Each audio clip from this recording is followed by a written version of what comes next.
Yun mga kap, magandang araw sa inyong lahat. Okay, nag-restock lang ako nitong ating Kiki hair blower, no.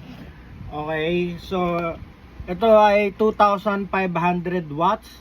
Okay, meron siyang 2 speed at saka 3 heat. Kiki professional hair dryer.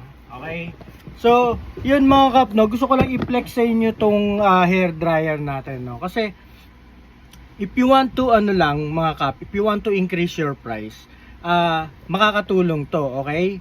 Kailangan mo kasing bigyan ng dahilan yung mga kliyente mo na para magbayad sila ng mas malaki kaysa dun sa regular price mo, no? Ibig sabihin, kung magi-increase ka, dapat meron ka ring dagdag na serbisyo doon sa inyong mga customer. Okay? So one way to do that is mag-add ka ng grooming. Aside sa gupit, pwede ka mag-add ng grooming. So itong Kiki hair blower, okay? So ito yung gagamitin mo para mag-grooming ka, okay? Mag-blower ka para mabigyan mo ng volume ng styling yung buhok ng yung customer.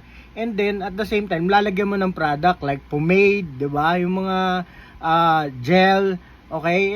Any products na paglabas niya gwapong-gwapo siya, okay? So that's one way to increase your price of haircut. Okay? So dagdagan mo ng services na grooming. So ito yung nire-recommend ko sa inyo mga kat, itong Kiki professional hair dryer. Okay? So if interested kayo dito mga kap, mag-direct message lang kayo. And if you have any questions, pwede kayong magtanong sa akin, sasagutin natin kung alam natin yung katanungan nyo. Okay? So yun lang mga kap. Maraming salamat. Direct message lang sa mga interested. God bless you all. Thank you. Thank you.